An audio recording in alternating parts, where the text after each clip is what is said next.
Answer negative. അടുത്തത് fourth question എന്താ? Fourth question seek 360 minus theta. 360 എന്ന് പറയുമ്പോൾ ഇവിടെയാണ്. അതിൽ നിന്ന് എന്താണ്? മൈനസ് ആണ് ചെയ്യുന്നത്. ആഡ് ചെയ്യുമ്പോൾ ഇങ്ങോട്ട് പോകും, ഫസ്റ്റ് ക്വാഡ്രൻറ്റ് പോകും അല്ലേ? മൈനസ് ചെയ്യുമ്പോൾ ഇവിടെ വരും, അത് ഫോർത്ത് ക്വാഡ്രൻറ്റ്. ഫോർത്ത് ക്വാഡ്രൻറ്റിൽ സീക്ക് പോസിറ്റീവ് ആണ് നെഗറ്റീവ് ആണോ? സീക്ക് പോസിറ്റീവ് ആണ്. ഫോർത്തിൽ കോസും സീക്കും ആണ് പോസിറ്റീവ്. സോ അതിൻ്റെ ആൻസർ എന്താണ്ടാ? പോസിറ്റീവ് ആണ്. നെക്സ്റ്റ് അടുത്ത ക്വസ്റ്റ്യൻ എന്താണ്ടാ? അടുത്ത question cosec 90 plus theta. Cosec 90 plus theta. 90 plus theta എന്താണ്? 90യുടെ തീറ്റ ആഡ് ചെയ്യുമ്പോൾ ഏത് ക്വാഡ്രൻ്റാണ്? Second quadrant. സെക്കൻഡ് ക്വാഡ്രൻറ്റിൽ ആരൊക്കെയാണ് പോസിറ്റീവ്? സൈനും കൊസീനും പോസിറ്റീവ് ആണ്. സോ ആൻസർ എന്താണ്ടാ? പോസിറ്റീവ് ആണ്. നെക്സ്റ്റ് വൺ കോട്ട്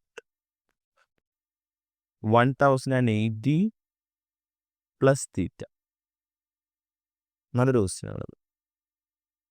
ഇതിൽ ഈ 1080 എന്ന് പറയുന്നത് 360 × 3 ആണ്. എന്താണ്? 360 × 3 ആണ്.